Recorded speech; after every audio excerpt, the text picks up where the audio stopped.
Hello again, everybody. It's episode 247 of Patriots Beat on the CLNS Media Network, clnsmedia.com. Follow us on Twitter at CLNS Media, and also follow us for Patriots and NFL news at Patriots CLNS. You can also follow us on Facebook at facebook.com/CLNS Media.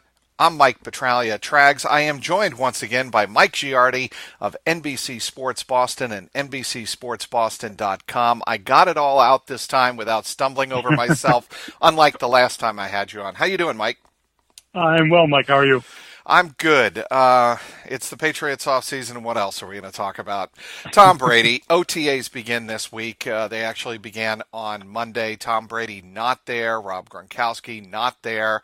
Gronk could show up any day now, but I don't think Tom Brady is going to for a while, probably not until the mandatory minicamp. And there's all this speculation out there. And here's what I think. I don't think it's that big of a deal with Tom.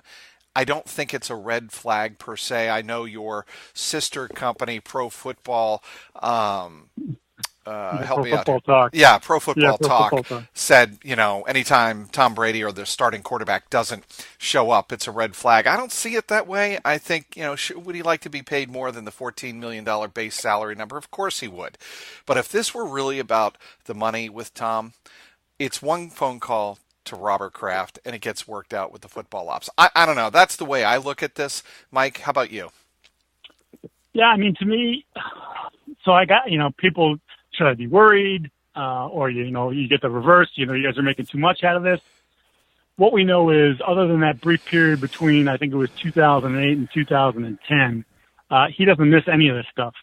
And, going through some logs of sound yesterday, found multiple occasions where he talks about, the value of OTAs, and you say to yourself, what do you need to be here for? And then we've been through this a million times, and it lays the foundation for a good training camp, which lays the foundation for a good start of the season, which lays the foundation for being in good position for the second half of the season, which leads us to position to being in good position for the postseason. So he said that repeatedly. He's talked about the importance of it, the value of working with the receivers and trying to get on the same page, and just the little 7-on-7, 11-on-11, look, they're not in full pads, but there's competition here. So to me, this isn't about family, as he has sort of said multiple times. This is about, I think, a remaining dissatisfaction with Belichick's decision to get Guerrero out of there, the not feeling appreciated. I do think money plays some role in it, but I would put it far down the list. I think to me, it's more about, I guess we were talking yesterday. It was like, on a scale of 1 to 10, where would you put your heightened panic meter? And I said, like, a 6.5. He's not here, and I can't think that that's good, and doesn't say a lot of good things about the overall relationship that he has with Belichick and the team. But he's Tom Brady. He's going to be here for mandatory minicamp unless he changes his mind. Everything I've been told was they expect him to be there. He expects to be there. So, push comes to shove, you expect him, he'll be there when it matters the most, and you expect him to be exacting and specific and pushing himself to levels like he always does, because he wants to be successful and he wants to win. So I can't go crazy yet, but I don't like sort of the precedent that he's setting. So I kind of disagree with you here, Mike, and that's why I have you on, because you and me hate each other, and we love to hate it. I was going to say, you're always wrong, so go ahead, let everybody know why. Yeah, but you know what? You disagree with me. You know what, Mike? I'm not afraid to be wrong, but here's my theory. It does go back to the Tom versus time, and I do think it's more about pressure from the family to be around more in the off season. Here's what I think. I think Tom made a deal with Giselle to get that 2-year extension, so to speak, air quotes here. Spend more time with the family in the off season, and you can play 2 more seasons. That's what I think. I don't doubt that there is a part of the family pull. I just so he's doing all these other things. Like, if he's working out with Guerrero and he's doing the TB12 stuff, and he has been, by and large, from all I can tell, he's been around a better part of this period of voluntary workouts, then what's the harm in just ducking in there? You're not spending 8 hours there. It's 4 hours. It's 6 hours. Yeah, but Mike, you know that when you're with the family and let's say you're wherever they go for vacation, if they go to Costa Rica. Places you and I can't afford. That is correct. Their own island on Costa Rica, whatever, you name it. When you go away and you're on vacation, you're on vacation. And you know this, you're a parent, I'm a parent. When you go away with family, and especially kids under the age of, let's say, 13, okay, you want to be with them all the time and spend all day with them. And when you're ducking out, like you say, to go to Foxborough, that's a different deal. I mean, you're still dialed in to football when you're doing that. Yeah, I'm curious, Mike, when we finally do get to speak with him, and I forget if he speaks at the tail end of OTAs or not. I guess I was so busy trying to find the stuff from previous OTAs that I didn't check to see, what his schedule has been like the last couple of years. But I'm curious to see what happens when, say I ask him, okay, well, I just want to read you back something that you said a few years ago, and, talking about the overall importance of it. Now, how do you reconcile what you said a few years ago with your actions now? And I'm curious to see what the answer is going to be. Well, I'll tell you what I think it's going to be. Times change, family changes, and perspectives change. Not so much the perspective, but I think his life situation changes, and I think that's what he's going to tell you. I'll read the quote because you tweeted it out yesterday, and good on you. You got a lot of social media interaction. That's why you're Mike Giardi, the Twitter star. Here's his quote from June 12, 2013 that you tweeted out on Monday. You think, God, it's just another OTA in the springtime and it's not that important. And all those things that could probably enter your mind. But the truth is, this lays the foundation for the start of training camp. If you have a good training camp, it usually means a good start to the season. And a good start to the season leads to a good position entering the second half of the season, which leads to a good playoff. So everything ends up having some significance to it. Now, that's the end of that quote. What I thought was very interesting, when you retweeted Ryan Hannibal early in the day, your sub-comment on this, I thought, hit it on the head. It is until the time you say it isn't. Look forward to hearing his views on that quote when he finally has to talk to the media. Yeah, I'm intrigued by the idea that, look, and a lot of people say, well, he's about to be 41 and, 5 years difference, life changes. No, absolutely, life changes. But on this front, he has been steadfast in talking about the steps you have to take to be successful, the steps he's had to take to be Tom Brady year in and year out. And that includes putting the work in. And when you're putting the work in on your own, no one's questioning whether or not he's doing what he needs to do to be physically ready, right? I mean, we know that he's throwing. We know that he's doing his pliability, his bands, and his whatever Alex has got him doing. He's doing all the things, working with his throwing coach. He's doing all those things. So you know that he's physically going to be ready to come in and compete at a high level. But all the stuff about, let's put it this way. We're kind of thinking about this. This period is not so much about him as it is about everyone else. It's about Jordan Matthews. It's about Kenny Britt. It's about Malcolm Mitchell. Correct. I buy that. So we don't worry about him finding his level. We wonder about whether the other guys can get on the same page with him.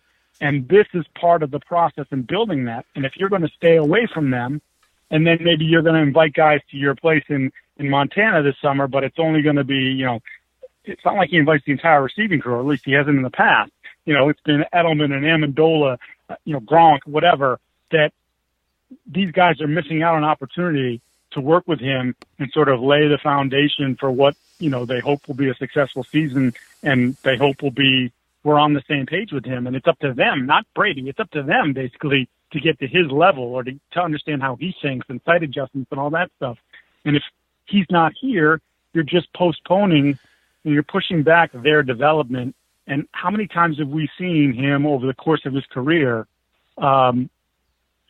be frustrated with guys' inability to, whether it be Aaron Dobson and Josh Boyce from a few years ago, Taylor Price, some older receivers like Ocho Cinco and Galloway, and you can go back. There's this list of guys that haven't caught on, and there's always been the conversation about, well, we're just not seeing it the same way. He's not doing it the way, we need to do it. I need to do it. And Tom Brady, I need him to do it. So that to me is really sort of the big thing about him not being here. That, and of course the fact that he's the leader, and you're the leader of your football team is not participating while everybody else is. And by the way, a lot of those guys have kids too. It's a double whammy, I think, for Bill Belichick. Here's why. He didn't get his quarterback and Mike Giardi's quarterback in Jimmy Garoppolo, right? Yep. He was the guy that was going to take over for Tom Brady, and because the Patriots didn't select him in the first round and get another protected year out of him, we know the story by now. It's been rehashed millions and millions of times, but he didn't get Jimmy Garoppolo, and now he's dealing with this drama with Tom Brady. What is going through Bill Belichick's mind, and do you think this drama bothers him more than others? Yeah, because I think he understands look, you're not anything if you don't, in this league, without a good quarterback. They're fortunate enough to have a great quarterback, maybe the greatest of all time, right? So, and for years and years and years, one of the reasons why this program has worked is, we talk about the appreciation and the Tom wants and the hard coaching. If Tom can take the hard coaching, then who am I as, whatever, the left guard or the right tackle or the third wide receiver, who am I to bristle at it and not want to accept it? No. If Tom accepts it, that's what's got to be best for the team. So I got to accept it. And he's not here. Belichick can't do that. And then, today, Belichick, this Tuesday, Belichick's supposed to speak. What's he going to get asked about? Not about, at least not in the beginning, not about, Sony Michel and not about... I'm here to talk about the players that are here. Oh, my God, but he's going to get, there's going to be 7 News is going to be there. It's going to be a bleep show, and it's going to be all about no Brady and no Gronk. Are you comfortable with this? How are things? Did you have your meeting? And he's just going to have to repeat over and over again. I'm here to talk about the players that are here, not the players that aren't. But that's telling. And that got to go up his, his hindquarters sideways. He can't like that. He doesn't want to talk about that. Yeah, I think Bill will manage a way to get through it all, though. Oh, well, he's already steeled himself. He's like, these guys, they're going to have a lot of fun with me today, Yeah, and I'm sure the feeling is definitely mutual. Speaking with Mike Giardi of NBC Sports Boston and nbcsportsboston.com, want to tell you about a new wellness brand for men. It's called Hims, forhims.com specifically. 66% of men lose their hair by the age of 35. Thing is, when you start to notice hair loss, it's simply too late. It's easier to keep the hair you have than to replace the hair you've lost. Is that hairline slowly starting to move backwards? Any bald spots yet? Here's a solution. forhims.com. It's a one-stop shop for hair loss, skincare, and sexual wellness for men. Thanks to science, baldness now can be optional. Hims connects you with real doctors and medical-grade solutions to treat hair loss. There's no waiting room, no awkward doctor visits, and you save hours by going to forhims.com. My listeners get a trial month of Hims for just $5 today, right now while supplies last. See the website for full details. This would cost hundreds if you went to the doctor or pharmacy. Go to forhims.com/trags. That's forhims.com/TRAGS. forhims.com/trags. Speaking with Mike Giardi of NBC Sports Boston and nbcsportsboston.com. Let's talk about Gronk. It's the other major drama. Now, this story is about money. It's all about money, right? For sure. Yeah, I don't think there's any question. I never even really bought the notion that he was thinking about retirement. I felt like all along he's, his people have talked, more off to the side than directly about the idea that he is as important and indefensible a weapon as there is in the league, and therefore, even though he's a tight end, he should be paid more like Antonio Brown at $17 million and Julio Jones at $15 million, and then you see all the contracts this off season. The stupid, Sammy Watkins getting $16 million a year, right. Which, I mean, come on, that's just absurd. But that's the market right now, and I felt like all along it was like, oh, you see all this money, and some of it needs to come to me. I shouldn't be at $9-10 million a year. I shouldn't have to have $5 million worth of incentives tacked on because of what I'm capable of doing on the field, what my value to your offense and to your franchise. I think the funny thing about this, Trags, is so I was told the story that when he signed his big extension years ago, right, that made him the highest paid tight end in the league. And then obviously it's become dated because the money continues 6 to go up years, and go crazy. $54 million in 2012. Within the first year, he was asking for a renegotiation, right. And had to be told, well, first of all, Rob, you can't do anything until 1 year from the last renegotiation. That's the way the league rules work. He said, oh, okay. But so that's, I think, all along, he produces and then he wants to get paid for what he produces. And, there's obviously been years where he's been hurt and he's not offering to give money back. So it kind of puts the team in an interesting spot. But I think that conversation a couple of days after the ill-fated press conference there that he had for what was it, Monster Energy drink or whatever. Yep. And Supercross. I think that after that, they had a little bit of a come to Jesus meeting with Belichick and Rosenhaus, and I think the foundation, if it hadn't already begun to be laid for a new deal, was certainly discussed and furthered from Drew there. Rosenhaus could not have signed off on that, Mike, right? I mean, he couldn't have thought that was good PR. No, absolutely not. So I just think that they had that moment. Are you in? Are you out? Yeah, you're in. Okay, fine. We'll make something happen with your contract. And I fully expect that there'll be news on his deal within the coming days because, again, I believe Thursday or Friday is the 1 year anniversary of his last renegotiation. So they can put things into writing then, official. So I had Miguel Benzon, terrific cap specialist, especially with regard to the New England Patriots. Pat's cap on last week on the podcast. And his feeling was he's not going to get the Antonio Brown money that you referred to as well, Mike, but some type of middle ground between what he's getting now and, probably a 2-year deal, somewhere maybe between 14 and 15 million, maybe bonus incentive laden, maybe not, but that's the number he's looking at. Yeah, I kind of thought more like in that $13 million range. So if he got that high, that'd be pretty good for him. And look, I don't think anybody can complain, were he to get that sort of cash. I mean, when he's been healthy, he's been as important a guy in this league as anybody. No question. And as critical to Tom's success as anybody. So, if that's what it works out for him and he ends up getting that number, then good on him. Then all the noise and the bands make her dance hashtags and all that stuff that he was doing all off season, in the end it paid off. Well, I will tell you, I do think he's beat up. I do think that his come to Jesus moment came out in that Super Bowl before the Super Bowl when, again, your sister company, ProFootballTalk.com, broke the story on Super Bowl Sunday that, he was giving thought or putting the idea out there that maybe next year isn't a guarantee after this Super Bowl 52.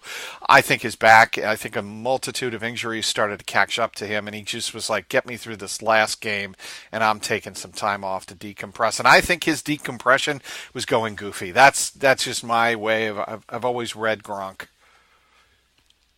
Yeah, I would agree with you. I think that's part of his, everybody has their process. Tom, I think Brady gets introspective and, you saw at the end of Tom versus Time and what am I still doing this for and getting acupuncture and working on my thumb, 3 days after the season ends and getting, rub downs on the Achilles and, is it really is it worth it?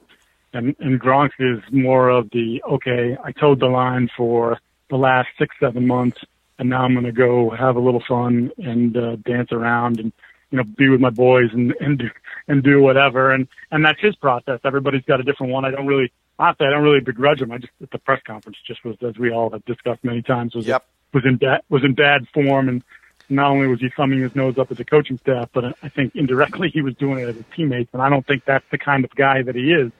So he just had a bad moment, and nowhere to rewind that. It happened, and you move on. I would agree that Gronk is far closer to the end. He's 28, 29 years old. But this isn't something, first of all, he's not one of those guys that's going to chase football until he's 35, 36. He's not going to be one of those guys. He's been sparred with his money from all accounts, and, that is important. And obviously he's been through 2 back surgeries and, the infection in the arm and all these different things that he's had to deal with. Yeah, there's a reason why his father took out an insurance policy on him when he was at Arizona in case he didn't make the league. The body was even troublesome back then. So, yeah, I think you're looking at a guy who's probably only a couple of years away from saying, you know what, I'm all set with this. I'm gonna go do that WWE or whatever it is that he wants to do next. But in the meantime, like I said, that come to Jesus meeting with Rosenhaus and Belichick, I think, sort of reaffirmed that at least for this season, you're in. You're fully committed to what we're doing, and that's, I think, obviously kind of what Belichick was looking for.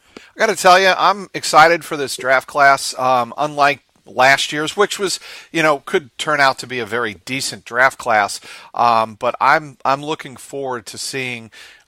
This is a much higher profile draft class. I think you would agree. I'm just looking forward to seeing first of all, at the top, what Isaiah Wynn and Sony Michel can do. Granted, it's, as they say, you're in your underwear. It's T-shirts and shorts, and there's no pads going on. But what are you looking for at this point of OTAs from them? Yeah, I think to me it's more about how are they receiving coaching? Obviously Wynn is a little bit behind because of the shoulder surgery, so I don't know if we'll see him or we'll see what sort of stage we'll see him in. Right. But with Sony Michel, I think to me the ability to catch balls out of the backfield, there's so much versatility with that player, and then. Obviously you watch him at Georgia, the explosion, he can be a home run hitter for you. So I'm almost fast forwarding until the end of July, early August, when you finally get to see him in pads and see what that looks like, because I think he has the potential to be a dynamic, weapon for them. And, certainly a little bit out of the ordinary for them to pick a running back, in the first round. But I think this kid is, assuming those medicals checked out, which you have to assume they did because they drafted him. Right. That he's going to be something that potentially very special for that team. And to me, Wynn is intriguing because you looked at the size and you said, okay, well, is he really a left tackle? And then I popped in the tape of him playing Alabama, and I'll tell you what. And we know what Alabama turns out. Their front seven is throwing first rounders in the draft 2 or 3, 4 every year. He was excellent in that football game. And then you start going back and looking at other games, and you're like, man, he was really good then. He was really good then too. So I think the plan is for him to at least take a stab at left tackle. And if it doesn't work, or if Brown is better, then he slides in and maybe competes with Joe Tooney at that left guard spot. And I like Joe a lot as a player. I think sometimes he physically gets overwhelmed a little bit, and Wynn is a little bit bigger and a little bit stronger. So, I think he's going to play for them if he's healthy. I think he's going to play right away. It's just a matter of where he plays. So I really do believe he has the potential to be their left tackle for a long time. I think that he makes up for his lack of height with got the long arms, and he's really athletic. And I'm really almost more fascinated to see how that works than Sony Michel works, because I just think Sony Michel, he's going to plug in and play. I think he's that ready. But Wynn, because of some questions about the position, I'm really curious to see how he sort of fits into the grand scheme of things. Well, and I think Duke Dawson could be a slot corner of the future, and I think they can. I think they see him as part of the answer to the loss of Malcolm Butler.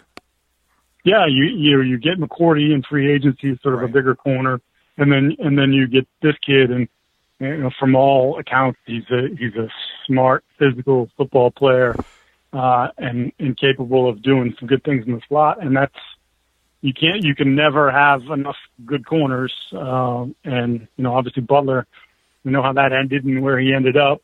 But you bring in someone like McCourty, a veteran who I think still got some gas left in the tank.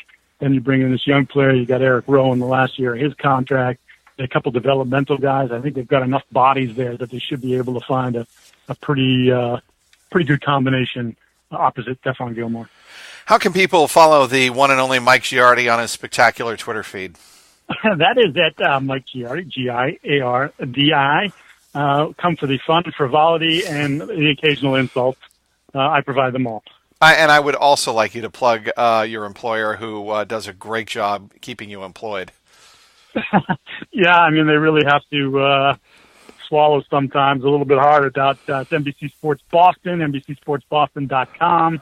I'm usually contributing on the early edition program with one Gary Tangway and Trini Kazmarek. We will be wrapping up Game 4 from Cleveland, and obviously talking a lot about what Bill Belichick said or didn't say today at OTAs. Thanks, Mike, for coming on the show. Thanks again, everybody, for downloading today's Patriots Beat. Want to once again thank our terrific guest, Mike Giardi, from the aforementioned NBC Sports Boston.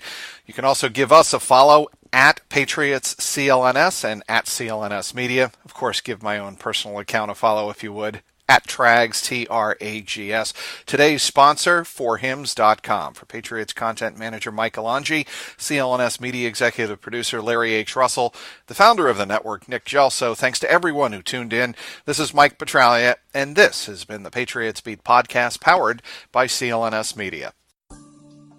What's going on, Past Nation? This is Marvin Zahn of the CLNS Media Network, and I'm here to tell you right now to check out the CLNS Media New England Patriots postgame show hosted by myself and my co-host, Mr. Mike Nice. And live on CLNS Radio immediately after every single Pats game. Call in at 929-477-2386 toll-free to get your voice heard and contribute to the host breakdown and analysis of the latest Patriots contest. We also got the stars and sorries of the day, Twitter posts for the plays of the game, and everything else that is going on with the 5-time Super Bowl champion.